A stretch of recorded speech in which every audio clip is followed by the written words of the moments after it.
नमस्कार।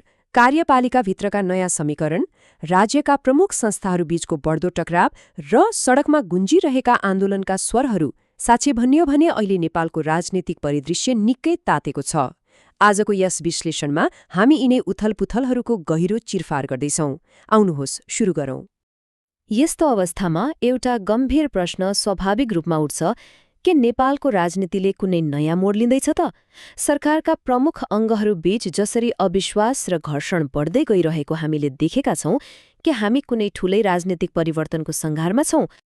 यसलाई राम्ररी बुझ्न हामी आजको विषयलाई 4वटा मुख्य खण्डमा बाँडेर हेर्नेछौं। पहिलो, राजनीतिक शक्ति र सम्बन्ध। दोस्रो, न्यायपालिका र संसद बीचको टकराव। तेस्रो, संसदमा बजेट र विरोध। अनि चौथो, कानून, कूटनीति र आन्दोलन। ल, सबैभन्दा पहिले कुरा गरौँ राजनीतिक शक्ति र सम्बन्धको। सामान्यतया राष्ट्रपति र प्रधानमन्त्री बीचको सम्बन्ध एकदमै नजिकको र परिपूरक हुनुपर्ने हो, होइन र? जसले गर्दा राज्य सञ्चालन सहज होस्। तर यहाँ देखाइए जस्तै वास्तविकता अलि फरक छ। प्राप्त जानकारी अनुसार राष्ट्रपति रामचन्द्र पौडेल र प्रधानमन्त्री वालेन्द्र शाह बीचको सम्बन्ध अहिले केवल एउटा औपचारिकतामा मात्रै सीमित हुन पुगेको छ। यसैबीच राजनीतिक शक्तिकै अर्को पाटोलाई हेर्दा एमाले सचिवालयले पूर्व राष्ट्रपति विद्यादेवी भण्डारीको पार्टी सदस्यता नवीकरण गर्ने निर्णय गरेको छ। उहाँको सचिवालयले त यसलाई माग अनुसारको र सकारात्मक कदम नै भनेको छ। यसले के देखाउँछ भने सायद राजनीतिमा उहाँको सक्रियता फेरि बढ्ने बलियो सम्भावना छ। यो सँगै वामपन्थी ध्रुवीकरणको चर्चा पनि निकै चुलिएको छ है। एमाले र नेपाल कम्युनिस्ट पार्टी बीच एकताको विषयमा कुराकानीहरू भइरहेका छन्। तर नेताहरूले स्पष्ट पारे अनुसार यो छलफल अहिलेको लागि केवल नीतिगत तहमा मात्र सीमित छ। भोलि गएर यसले कस्तो रूप लिन्छ त्यो भने हेर्न बाँकी नै छ। अब लागौं हाम्रो दोस्रो खण्डतर्फ, जहाँ हामी न्यायपालिका र संसदबीच बढ्दै गएको टकरावको कुरा गर्नेछौं। खासमा यो टकराव कसरी सुरु भयो त? घटनाक्रमलाई यसरी हेरौं। सबैभन्दा पहिला प्रधान न्यायाधीशको सिफारिस विरुद्ध परेको रिट दर्पित गरियो। त्यसपछि कायम मुकायम प्रधान न्यायाधीश सपना प्रधान मल्लले उक्त दर्पित विरुद्धको निवेदन दर्ता गर्न आदेश दिनुभयो। अनि के चाहियो? यसै विषयलाई लिएर संसदमै राष्ट्रिय स्वतन्त्र पार्टीका सांसदहरूले कडा आपत्ति जनाए। यसले दुई ठूला अङ्गबीचको तनावलाई छर्लङ्ग पारेको छ।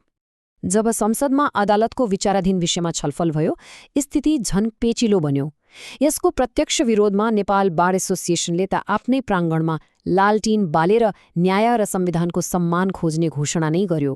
साँच्चै भन्ने हो भने यो एउटा निकै शक्तिशाली र प्रतीकात्मक विरोध थियो। न्यायिक वृत्तको यो जटिलतालाई यो 16 अङ्कले पनि प्रष्ट पार्छ।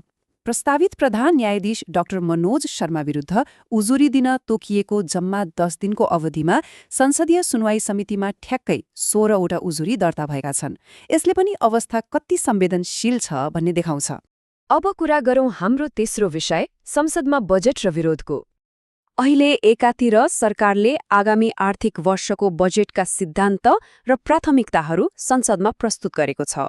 तर अर्कोतिर विपक्षी सांसदहरूले यो प्री बजेट धरातलीय यथार्थभन्दा निकै टाढा भएको भन्दै खरो आलोचना गरिरहेका छन्। उनीहरूको भनाइमा यो बजेटले आम मानिसको वास्तविक आर्थिक अवस्थालाई छुनै सकेको छैन। अनि संसदभित्रको दृश्य त झन अनपेक्षित थियो।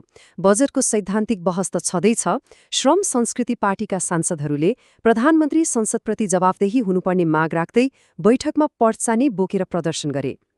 पक्कै पनि यो कदमलाई सभामुखले तत्कालै रोक्दै सदनमा यसै पर्चा देखाएर प्रदर्शन गर्नु कानून र संसदीय नियमावली विपरीत हुने रुलिङ गर्नुभएको थियो। र अन्तमा आउनुहोस् हेरौं कानून, कूटनीति र आन्दोलनसँग जोडिएका केही महत्त्वपूर्ण अपडेटहरू। कानून कार्यान्वयनको कुरा गर्दा मेडिकल व्यवसायी दुर्गा प्रसाई वीरगञ्जको दियालो होटेलबाट पक्राउ पर्नुभएको छ। उहाँ विरुद्ध 5 वर्षसम्म कैद सजायको माग गर्दै मुद्दा दायर भएको छ। अर्कोतिर एउटा गम्भीर कूटनीतिक त्रुटि पनि बाहिर आयो। परराष्ट्र मन्त्रालयले इरानी सेनाको कब्जामा रहेका नेपाली नागरिक अमृत झा रिहा भएको भनिदिएको सूचना गलत भएको भन्दै माफी नै माग्नु पर्यो। वास्तवमा उहाँको मुद्दा इरानको अदालतमा अझै विचाराधीन नै छ। अब जनस्तरको कुरा गरौं। बुटोलमा सम्पन्न सुकुम्बासी तथा अव्यवस्थित बसोबासीहरूको राष्ट्रिय सम्मेलनले सरकार समक्ष आफ्ना 11 बुँदे मागहरू प्रस्तुत गरेको छ।